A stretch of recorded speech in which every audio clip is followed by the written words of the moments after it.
मैंने बताया था कि ये जो डेडलॉक है इसकी वजह भी क्या है और किन वजूहात की बिना पर ये मामलात मजीद आगे नहीं बढ़ सके। इनफैक्ट मैंने कल ये बताया था आपको कि अपने वीलॉग में कि एक मौके पर तो डिस्कशन इतनी आगे पहुंच चुकी थी कि प्राइम मिनिस्टर शहबाज शरीफ कॉन्फ्रेंस कॉल पे थे जिसमें ईरानियन हाई प्रोफाइल ऑफिशियल और अमेरिका के एक बहुत अहम ऑफिशियल उस कॉन्फ्रेंस कॉल पे थे जो डोनाल्ड ट्रंप के बहुत करीब हैं, और उसमें एक डिज़ाइन भी तय हो गया था कि पहला स्टेप क्या होगा और दूसरा स्टेप क्या होगा, जो मैं आज मज़ीद तफसील से आपको जाके बताता हूं। क्योंकि मैंने जब ये वीलॉग रिकॉर्ड किया था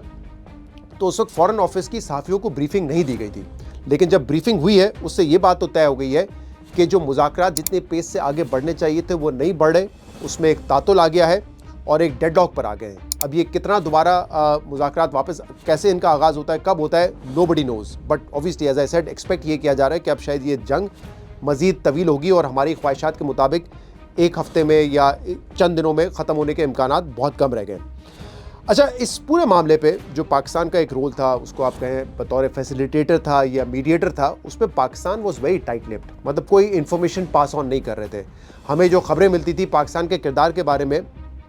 वो ज़्यादातर इंटरनेशनल मीडिया से मिल रही होती थी कि पाकिस्तान क्या किरदार अदा कर रहा है, क्योंकि ऑब्वियसली अमेरिका में कवरेज हो रही है, ईरान में हो रही है, तो वहाँ के जो सहाफ़ी थे वो बताते थे पाकिस्तान में क्या हो रहा है। तो कल यानी कि जुम्मे के रोज़ फॉरेन ऑफिस ने ये पहली मरतबा ब्रीफ किया। अच्छा, यहाँ पे मैं ये भी बताऊँ कि हमने भी इसहाक डार साहब को कई मरतबा शो पे आने का कहा कि आप आएँ और हमें एक्सप्लेन करें कि व्हाट इज़ गोइंग ऑन, तो उन्होंने भी कहा कि मैं इस मामले पे बात ही नहीं कर रहा, ये बड़ा सेंसिटिव मामला है, so I am not talking about it by policy, यानी कि एक पॉलिसी बनाई थी कि फॉरेन ऑफिस पर बात नहीं करेगा।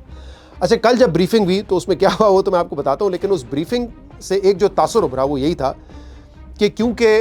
जब तक ये मामला ऑनगोइंग था, पाकिस्तान एक एक्टिवली मीडिएशन का रोल प्ले कर रहा था या फैसिलिटेटर का रोल प्ले कर रहा था, तो पाकिस्तान के जो भी ऑफिशियल्स हैं जो इस मामले में इन्वॉल्व हैं वो खामोश हैं, वो इस पर बात ही नहीं कर रहे। लेकिन क्योंकि कल सहाफ़ियों को बुला के ब्रीफ किया गया तो शायद वो जो पहला बाब या पहला चैप्टर था ये मुज़ाकरात का जिसमें पाकिस्तान एक अहम किरदार अदा कर रहा था वो अब ख़त्म हो चुका है, तो इसीलिए सहाफ़ियों को बताया गया कि देखिए यही हम कर रहे थे और यहाँ तक मामलात पहुँचे और इसके बाद मामलात यहाँ से आगे नहीं जा सके। तो मुझे तो ये एक परसेप्शन लगा कि क्योंकि अब बुला के बताया जा रहा है तो शायद ये इस स्टेज पर आ चुका है। अगर अभी भी एक मीडिएशन का रोल होता तो शायद